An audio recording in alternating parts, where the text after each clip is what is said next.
quite a typical thing, right? Like a lot of the time what happens is that naturally as children we are quite confident, we do communicate quite openly and effectively, and we're self-expressed. But what happens sometimes that there's people who go through what you've gone through, where at an age they kind of like fine, they're communicating, everything's okay, but then as they get older they kind of get into the realities of being an adult or a young adult, or they're suppressed or something happens, and then they kind of become like the opposite of that, right? And then as time goes back, it's very difficult for them to do the kind of things that you mentioned. The great news is that when you switch it on, it'll get back to normal very quickly, inshallah, right?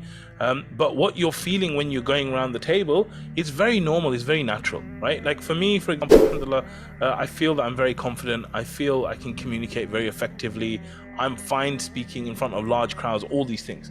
But even today, when I was sitting there for Rerouted, I started feeling a bit nervous, right? Because it's been a while since I did the podcast and I was sitting there.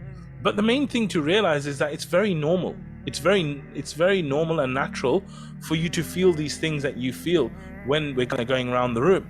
And even other people who are sitting at that table, they are feeling just like you, right? So this is the first lesson and first thing I want you to learn from it, is that the feelings that you go through, but just before your name is called and that anxiety, everyone feels some level of that. Some people might feel like almost zero, some people might feel 10%, some people might feel 50%, a lot of people might feel 80%, but basically it's very natural, it's very normal to feel like that. That's the first thing, right? Second thing is that when it comes to it, like what are the kind of things that you're saying to yourself? So imagine everyone's going around and they're going around slowly. What are you saying in your mind? Okay, good. So one of the things I would do, like if I was feeling that I'm about to speak but it's difficult, I would actually make dua.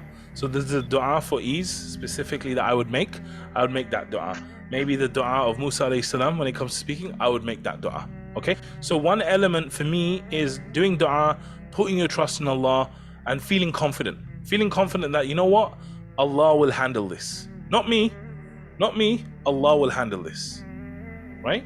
So this is one of the mindsets I want you to embrace. One is making dua, putting your trust in Allah, and realizing that Allah will handle this. Okay, but then there's also a third element, which is you taking the action. So when we do things, one part of it is doing action, the other part is trusting Allah and leaving it to Him. But in order for us to do that, we need to actually do the best ourselves. And if we do the best, we just leave the rest to Allah. So what I would do now, right, is like I said, one thing is you making dua, putting your trust in Allah, all these kind of things. The other thing I would do now, between now and next week, is I want you to sit down or stand up in front of a mirror, and I want you to practice this at least 50 times.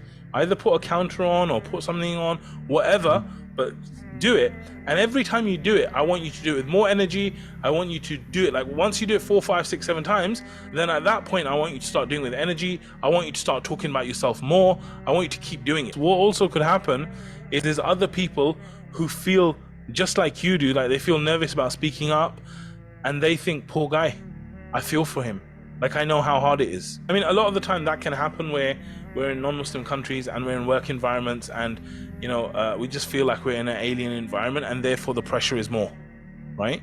So that's very, very natural. What I would say is do what I said. First of all, in terms of the du'as, put your trust in Allah, let Allah handle it, and then at the same time do the practice that I said to you, where you're just doing it to the point where you're kind of sick of it and you're like, okay, I get it, my name is this, I do this, I work in this department. Just do it to the point where it's done, like to a crazy point, right? And then what I would say is that when you actually do that, do not avoid the training, okay? Because fear is one of those things, if you give it time, it will breed and it will get bigger. And now our objective is to go the other way. So I actually want you to go to that event and go and do it.